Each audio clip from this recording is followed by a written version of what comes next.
but we're here today to talk about Chair Pillow. Okay. And so I'm wondering if you could talk a little bit more about Chair Pillow.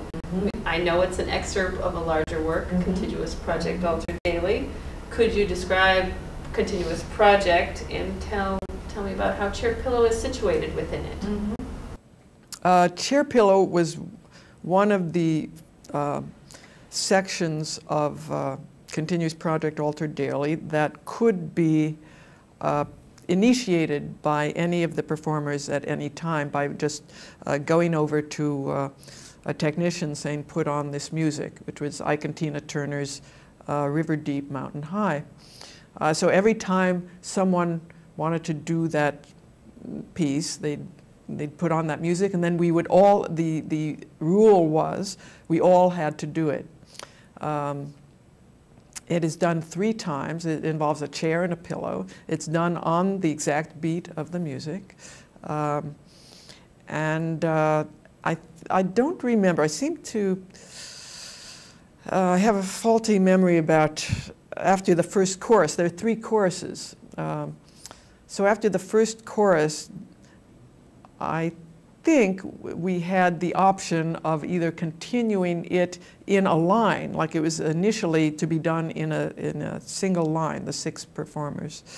You could move your chair somewhere else and then do it with that different spatial orientation. But you had to do it 3 times, yes. And then it was over, and you went on to something else. So during any one performance, it might be performed at 3 different times. And can you talk about how it fits, how that work fits within the larger work? Well, it had nothing to do with anything else in the dance. The dance had these set pieces. Another involved 5 people. It's called Group Hoist. 5 people getting each other one at a time up in the air and down on the ground as fast as possible. So it was very strenuous. We were 3 women and 3 men. So the women had to lift the men sometimes. It was very, not easy.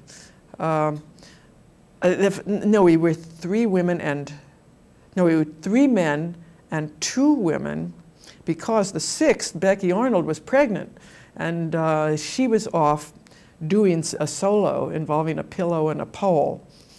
She was about 6 or 7 months pregnant, very visibly pregnant, and so she could not do the group hoist. So I took the part she had originally. I'd originally taught it to the 5 of them, and I was outside, then I took her part. There was another segment called Partners, where it involved 2 people at a time. One was the catcher and one was the poser, and there were various poses taken from sports photos or other sources. And you'd give your weight into the catcher, who would support you momentarily, then let go, and you'd fall. There's always a forward-leaning thing, and you'd fall into the next pose. And that kind of progressed around the floor. Anyone could initiate that at any time. It didn't involve everyone, like 3 couples. You could do it as a single couple. There were other things involving cardboard boxes, big cardboard boxes, rolling.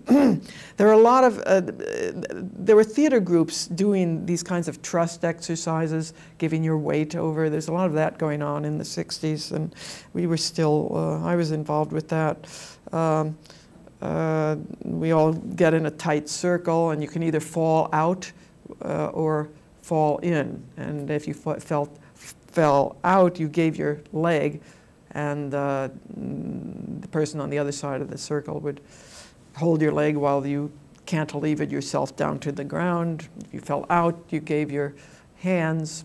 So, but you never knew who was going to fall and which direction they were going to fall in. So there was this very concentrated focus like what's going to happen next. So there are things like that. There was a duet for Steve and David involving a pole and a mat where they supported each other in various ways. It was a learned sequence. I have forgotten a lot of, I have some very complete notes about some of these sections, others I've completely forgotten.